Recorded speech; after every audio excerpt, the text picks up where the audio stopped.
Hello, this is Mel Thompson, and this is a podcast in a series of podcasts about political risk. Today I'll be discussing the reaction of the Brazilian government to things that are going on piece by piece by piece. The recent threat of intervention by the Brazilian Central Bank by President Alexandre Tombini, President of the Central Bank, I should correct that, is one that is a short-term cure for a much larger problem.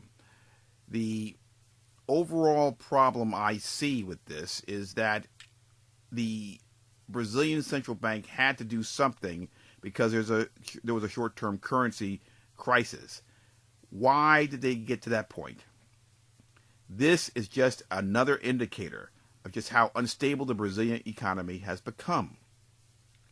As in all political risks, the contagion that could spread as a result of the threatened intervention to prevent the collapse of the Brazilian real is the next big hurdle that must be overcome by foreign direct investors in Brazil.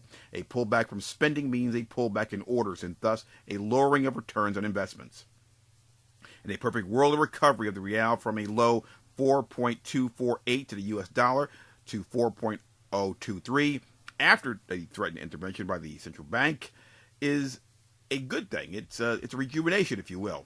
But it doesn't do anything about lowering the risk of contagion. People are looking at this and they're saying, okay, you got in that spot once. What is to say you're not going to get in that spot again?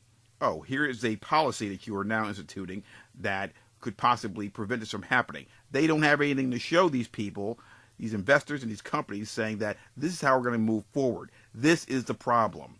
I'm glad that the central bank president, Alexandre Tombini, did what he did to short circuit that currency crisis in Brazil. But what about the long-term impact of not having a plan to prevent this in the future? That is going to create contagion. The reality that the weakness of the economy and the rising inflation rate in Brazil cannot be tamed by piecemeal reactionary policies is going to be coming home to the Brazilian government and the economy very, very quickly.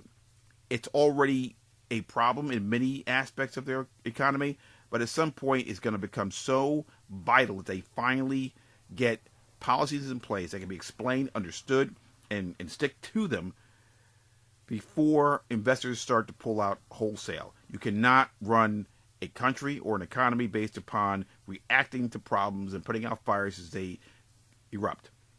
When there's a problem, you find a solution. You keep trying and trying and trying, and that does not seem to be the case in Brazil, and that is why you're looking at foreign direct investors and companies taking a step back. They need to take a step back because you don't know what's going to happen from day to day. You cannot run a business this way, and this is exactly what is going to degrade the economy of Brazil even further. They cannot afford a reduction in foreign direct investment or companies looking to do deals there. They need to do something to stabilize things.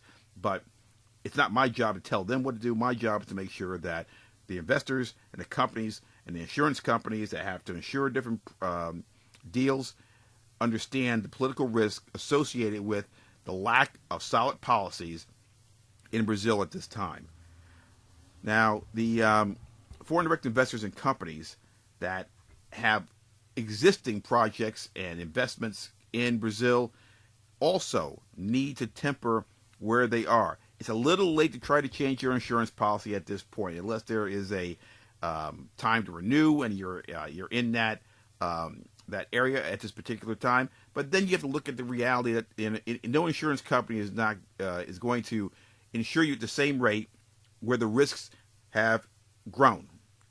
So you need to take a step back and think, do you want to even continue, if possible, with the same type of investment or venture where it's certain to have higher cost? The moving from crisis to crisis is not a recipe for confidence in markets, particularly in those markets that foreign direct investors are looking to enter or looking to remain in. Companies seeking to conduct business in Brazil are also skittish and must remain skittish due to the lack of firm, workable policies that will stabilize the Brazilian economy. It is not that the government of Brazil is not acting to quell problems as they arise. They absolutely are. It's that they have no formulated policies to prevent them from cropping up in the first place. This has been Mel Thompson.